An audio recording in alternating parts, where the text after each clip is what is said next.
What is going on, Trash Talkers? We're back with another episode for you. In today's video, we're going to be talking about which NFL teams that didn't make the playoffs in 2020 will make the playoffs in 2021. All that and much more coming your way right now!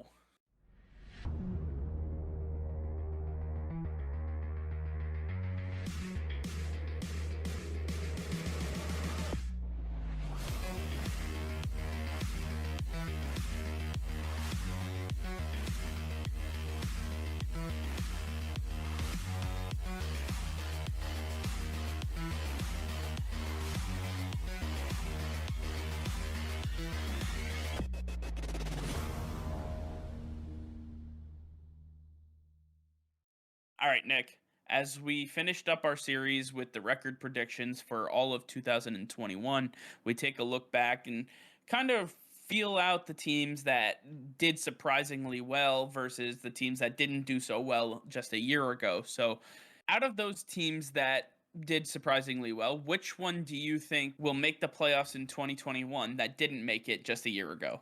To me, a team that made a huge improvement from last season is going to be the Carolina Panthers. They had an excellent offseason, including the draft where they added Sam Darnold. They added Christian McCaffrey back as a healthy weapon. Then on the defensive side of the ball, they added J.C. Horn and A.J. Boye as two new corners to the team. They added Hassan Reddick as a linebacker. These guys were massive adds for the Carolina Panthers. And now with the New Orleans Saints not only decimated, but not having Drew Brees, this team is not going to be in the playoffs, and it's time for the Carolina Panthers to put it all together under Matt Rule and really figure it out. I believe they have more than capable weapons to take this team to the playoffs this season. I fully expect them to be a surprise story, but a team that continues to stick around after this year. Speaking of teams that improved through free agency, none other more so than the New England Patriots. When you think back to the free agency period that was April of 2021, you think back to what the Patriots were able to do. And when you take a look at all of these moves, Nelson Aguilar and Kendrick Bourne at wide receiver, Jonnu Smith and Hunter Henry at tight end, the offensive line additions of Trent Brown and Ted Karras coming back to the offensive line. On the defensive side of the ball, you can't take away Kyle Van Noy and Matt Judon, Jalen Mills on the back end of this defense, and then everybody up front, David Godshaw, Henry Anderson, so on and so forth. I mean, there's so many names, and that's not even including that the draft that they had, including the quarterback of the future, Mac Jones, coming over from the Alabama Crimson Tide. The New England Patriots are just one of those teams that screams that they are going to be in the playoffs this year. They were 7-9 last year with a brand new quarterback after 20 years of Tom Brady under center. They moved to Cam Newton, who had no offensive experience under Josh McDaniels. He had no time to work in this offense in the preseason. There was no training camp. There was no nothing. On top of that fact that early on in the season, he ended up contracting COVID-19 himself. Didn't really have his feet underneath him. He struggled breathing throughout the season and just was super affected by it. I think with all of that, everything that took place, the Patriots had the most opt-outs last year. When you take everything into account, and then seeing what they did this offseason with all their additions, and they only finished 7-9 last year, you're telling me that they didn't make the playoffs at 7-9. I think that they're going to easily make the playoffs this year. Cam Newton has another year under his belt. This offense got loaded with talent. On top of the fact that this defense is hungry and they are ready, I think that this is one team to really, really look out for. Another team that will be a huge add to the playoffs this year, a team that I was actually surprised that didn't make the playoffs last season, the Arizona Cardinals. With Kyler Murray under center and this defense getting stronger, you add J.J. Watt and A.J. Green in the offseason. Chandler Jones comes back from injury. I believe this team is extremely high-powered on both sides of the ball. They're going to be able to stop their opponents from scoring, and they're just going to tear up the defense on the other side of the field. It's going to be one nasty Cardinals team. They are ready to not only take the division, but they're ready to challenge the Tampa Bay Buccaneers and show exactly why they are the top dog in the NFL. They have the team for it. They have the coaching for it. I believe that they're going to be able to put it together, really take a hold of the season, and they'll be a huge team that we see in the playoffs this year. Next up, we have a team that was absolutely decimated by injury last year, and nobody more so than the quarterback position, that being the Dallas Cowboys. And first of all, their entire offensive line was decimated. All five starters were hurt at one point in the season or another. Losing four at once was just absolutely atrocious. On top of the fact that we all understand, we saw what happened to Dak Prescott last year, that gruesome knee injury that took him out for the rest of the season.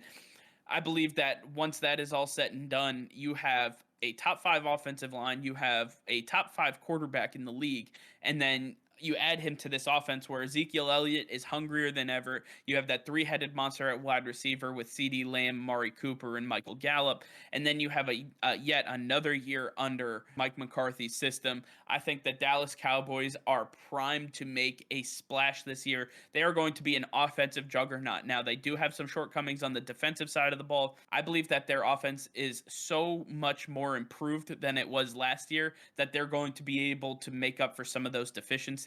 I believe they're going to be able to mask some of those defensive issues. And at the end of the day, I think that the Dallas Cowboys will be a playoff contender. Maybe not for the division, but they will at least make the wild card spot. Sticking in the NFC, a big team that's going to make the playoffs this year that we haven't seen in a little while, the Minnesota Vikings. They still have a very high-powered offense with Dalvin Cook in the backfield, Adam Thielen and Justin Jefferson at wide receiver, and then Kirk Cousins, who continues to astonish us being an elite quarterback in the NFL. He can make all the key throws when he has to, and he can really shine when they rely on him the most. The Minnesota Vikings are also taking advantage of Aaron Rodgers not being with the Green Bay Packers and Jordan Love taking over that team, where we believe there will be a lot of turmoil this season. The Minnesota Vikings are in prime position to take over their spot as the number one team in the NFC North, as the Chicago Bears are dealing with their quarterback situation, and the Lions are just an absolute mess at every single position. The Minnesota Vikings are putting together that defense. Eric Kendricks and Anthony Barr are coming back from injury. Danielle Hunter is back from injury, as then bringing over Dalvin Tomlinson from the New York Giants and having Michael Pierce, the big defensive tackle, come back from his opt-out last season. And then in the secondary, you may have lost Eric Harris, but you had Patrick Peterson come into the secondary and help out those young corners. I believe this is going to be a much scarier defense than a lot of people expect. And it's Mike Zimmer, a great defensive mind who has had a ton of success in the past, and he's going to get these guys under control. The offense and the defense will be working very strong together, and they are going to be a big team that we see in the playoffs this year, a big surprise and a change from what we've seen in the past. The final team that we have on this list, a team that people are kind of sleeping on, the Miami Dolphins. Now, the Miami Dolphins, obviously, for being on this list, didn't make the playoffs last year, but they were very, very close. It came down to the final weeks of the season, and when you have the offensive prowess that they have, now adding in Will Fuller, drafting Jalen Waddle, on top of the fact that you have Devontae Parker and Mike Gesicki at tight end, that you have an incredible offensive line that you've been able to put together. Now the question is, can Tua Tagovailoa be the guy that you believe him to be? Can he be the guy that puts this puzzle together? And besides him, I mean, you made some interesting moves on the defensive side of the ball last year. You got Byron Jones to be opposite Xavier Howard. You got Adam Butler this offseason to anchor the middle of that defensive line. And you were able to keep some of your key pieces in place. The biggest issue will be, did they lose too much in the offseason? I think not. I think that the Miami Dolphins are very strong. Their offense is going to be elite. And by the end of the season, you're going to see why the Miami Dolphins are going to be roaring in everybody's schedule. They are going to be one of those teams that other teams dread to play. They do not want to go down to Miami. They do not want to go to Hard Rock Stadium. But at the end of the day, the Miami Dolphins will be one of those teams that I expect to make the playoffs in 2021. All right, well, that's going to do it for now. Thank you all for watching. Be sure to like this video and subscribe to the channel if you haven't already. Hit that notification bell. We go live every single day. That'll be all. Peace and love.